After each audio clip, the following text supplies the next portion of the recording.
Hello, I'm Kendra Cook, your host for the DCTV Daily News program out of Dove Creek, Colorado. It's brought to you by the Dolores County Broadcasting Network with support from the Southwest Colorado TV Translator Association. That's the special district association responsible for bringing the area free-to-access TV stations over the air by antenna. This is a community TV station. If there's a news story or event information you'd like to share, call us at 970-677-4119. And if you're a business or organization, we welcome you to find out about sponsorship opportunities or banners for video segments run on this channel. This is the program for Friday, March 26, 2021. DCTV Daily News. The Denver Post reported on the removal of a part of a recent bill that was proposed to remove politics from the health boards of Colorado counties.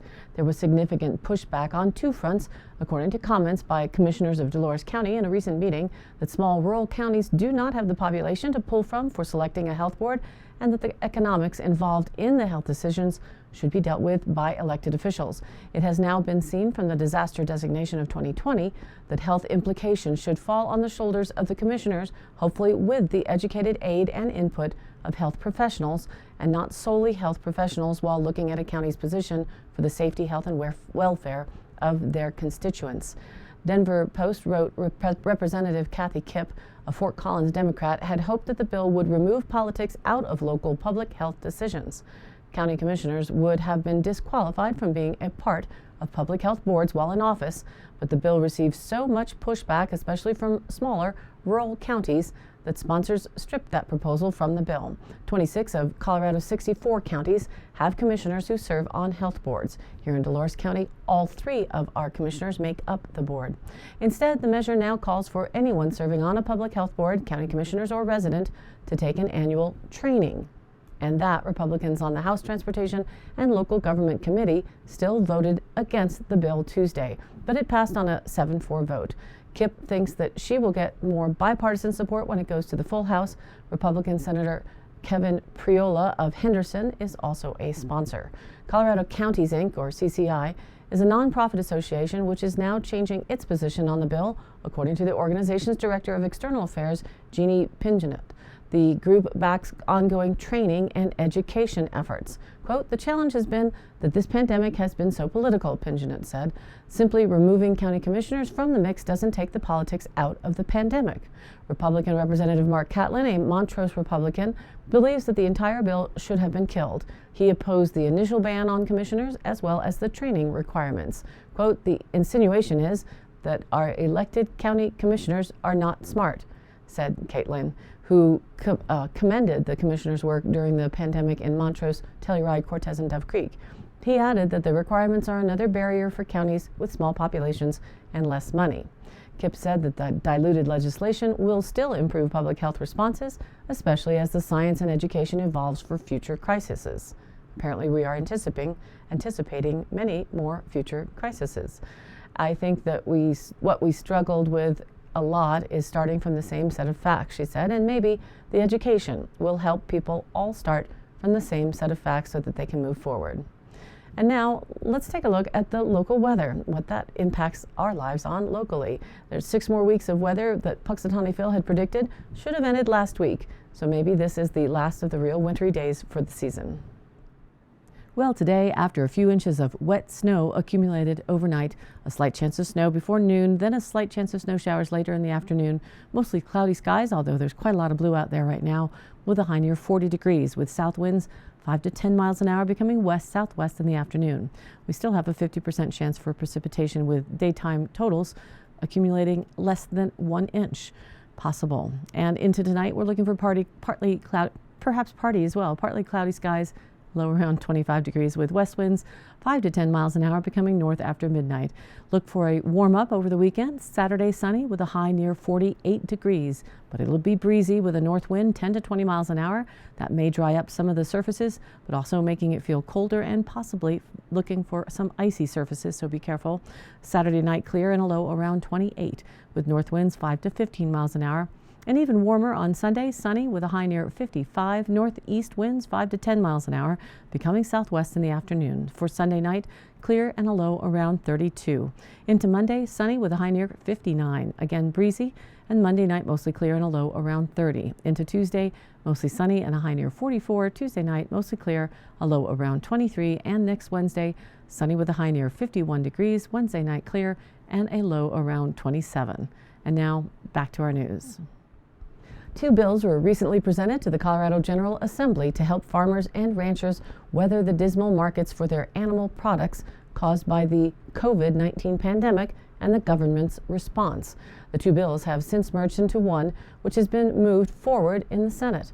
As reported in Complete Colorado, reduced demand from severely restricted restaurants and slaughtering plant shutdowns have caused prices offered to livestock growers to plummet, and many farmers and ranchers are facing economic ruin. The bills were introduced February 16th.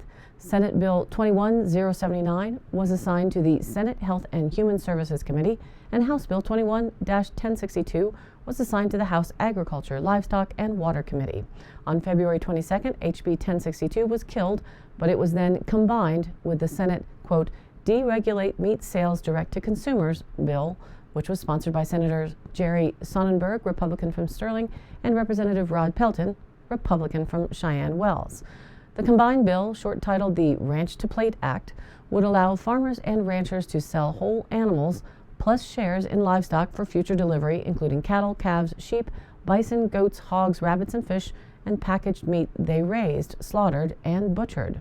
Removed from the amended bill was poultry, which includes all domesticated birds, including chickens, geese, ducks, and turkeys.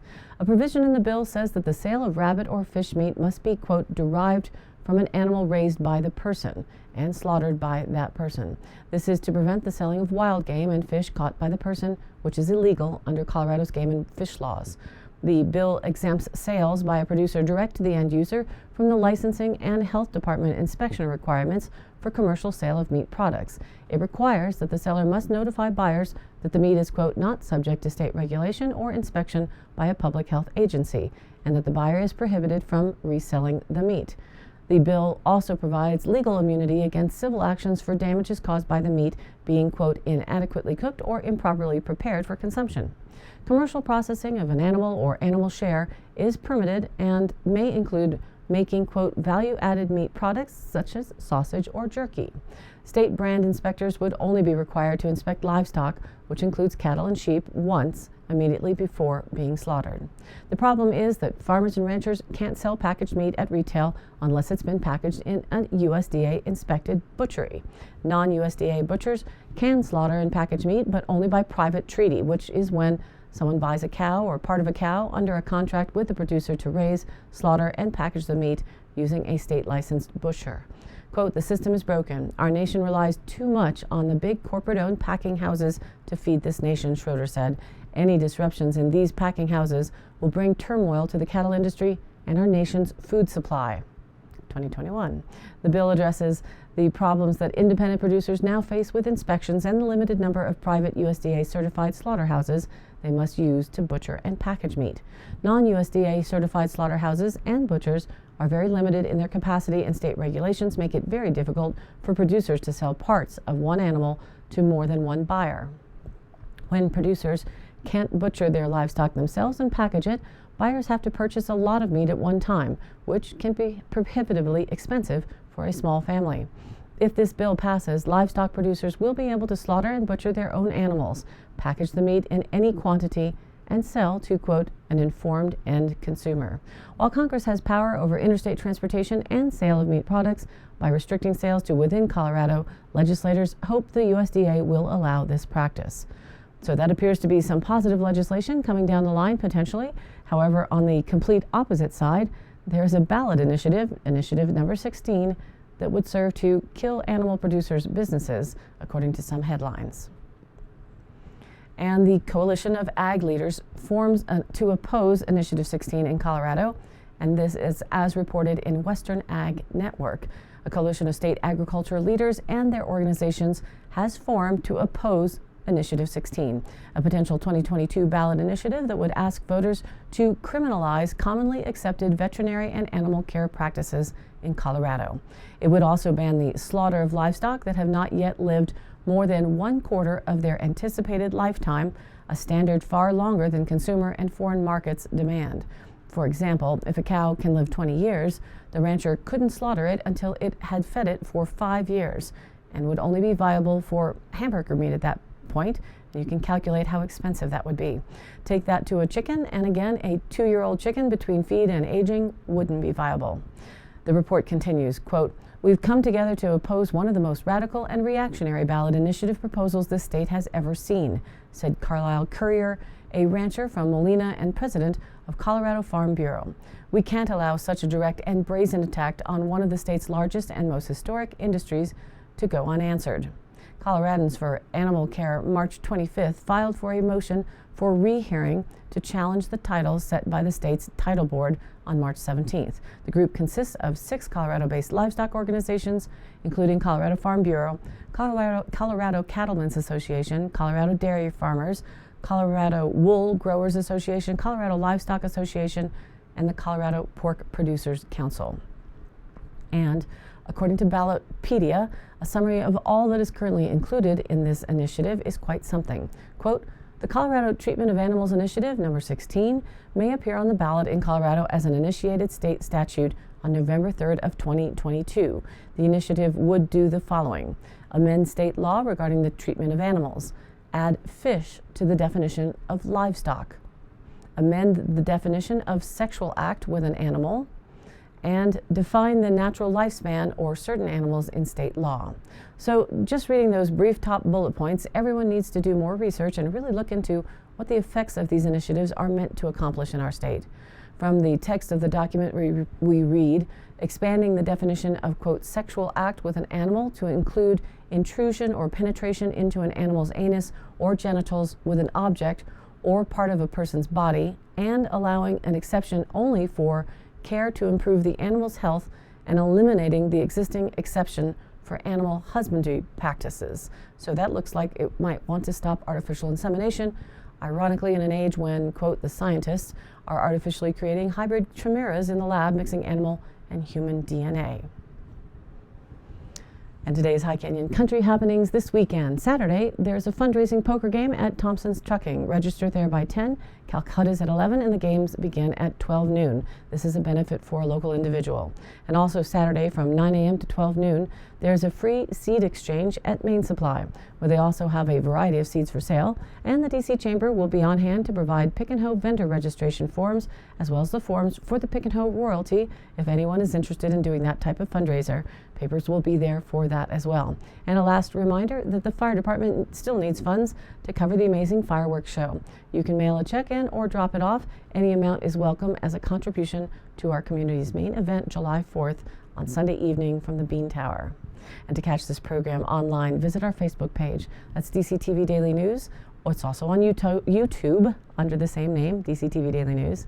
And again, this is your local community TV station. So if there is something you have that you would like to share, please do email or call us. The email again is dcbnnews@gmail.com, or call 970-677-4119 and leave me a message. And thanks for tuning in to DCTV Daily News. If you like the program, please do like and follow us on Facebook and share it with your friends and family. This has been a production of DCTV for the DCTV Daily News program out of Dove Creek, Colorado, USA. I'm Kendra Cook. Be well and keep thinking for yourself.